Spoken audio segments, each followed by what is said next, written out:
Before you download a project to a Maple Systems HMI and start using it in production, you may wish to configure user permissions and security. EBPro has security features built in to allow you to secure access to different windows in your project or to restrict which users can see or interact with various objects in your application. We'll walk you through basic security in this video today, also known as general mode.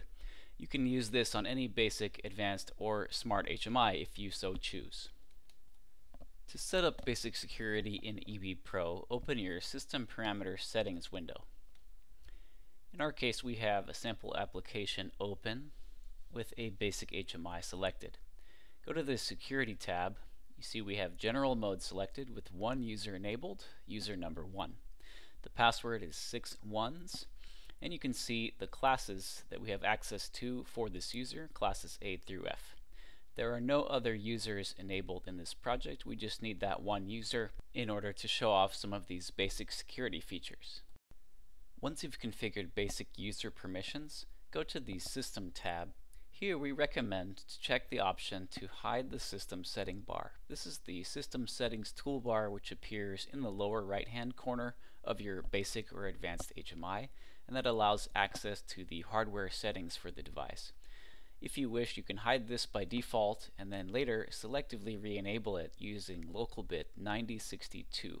We'll show you an example of that in this sample project. Click OK when you're done, and let's take a look at this sample project. Here you see a main window.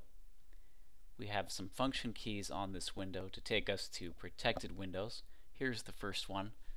Function key to move to protected window number 1, and here we have set up security via the Security tab. Object class A is the user restriction that we sent, and we will display a warning message if access is denied. Click OK with that, and then let's look at the password restriction window.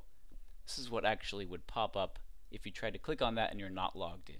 Here we added a login button. This is a function key that will take us to window number 13. That is a window that we created to allow users to log into the HMI. On this login window, we have a couple of numeric objects, one for user number. Local word 9219 is the system register for this. So you'd enter a 1 if you're user number 1 here. Password, local word 9220. This is another system register. So we can add a numeric object here. If you have a password longer than 4 digits, be sure to go to the Format tab and change the number of digits left of the decimal point to a higher number, such as 6. Click OK when you're done. Next, on this login window, we have a message to indicate logged in status. This is a word lamp with 2 states, and we're looking at local word 9222, another system register that indicates which user classes are active for a logged in user. We've also added a numeric object to look at this same system register, just as an example so you can see the total value of all of the user classes added up. We also have a logout button which uses local bit 9050 as a toggle switch in our case. And to any new window, you should add a close window button if it is a pop-up window, as it is in our case. Looking at the main window now, we have another function key to take us to a second protected window. For this, we've also set up the same restriction, Class A users only, and we'll show that same warning message if access is denied. We have a login button here too to take us to window number 13, so a user could go there directly if they wanted to. And another logout button using local bit 9050 and a toggle switch. Looking at the first protected window, we have this protected function to show or hide the system settings toolbar. That's local bit 9062. We do recommend that you hide this by default using the system parameter settings window. Looking at our second protected window, we have some numeric displays for network information, and we have 2 protected functions. The first is a switch for you to be able to change between static and DHCP mode on the HMI. So either using a dynamic IP address or a static IP address. We've also added a button to refresh the network connection information. This is a set bit object looking at this system bit. And this we did add security to as well using the same settings, object class A, and display a warning if protected. Same thing on this switch. Now that we've set this up, we'll run the project in offline simulation mode so you can see how it looks. Here we have our project window running in offline simulation mode. We'll try and click on the first button to take us to the protected window number 1, and it tells us access is denied.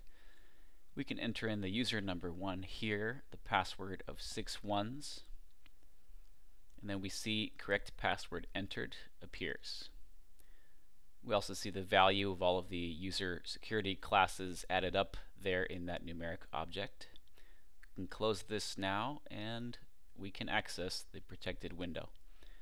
We can also toggle this switch to show or hide the system settings toolbar here at this point. Now let's go and log out. We'll try to get into the second protected window now, and it will show us the same warning and ask us to log in again. Here we'll enter our password. That's correct. We're logged in.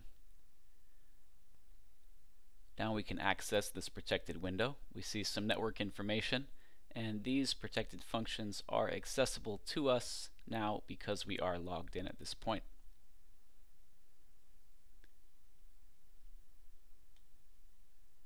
So everything's working in our demo here of the basic security. When you go to set this up, just remember to start from the System Parameters Settings window. Go to the Security tab and enable at least one user. And we do recommend from the System tab again to hide the System Settings bar and then selectively re-enable it using localbit 9062.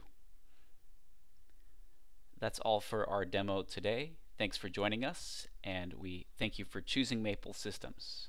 Until next time.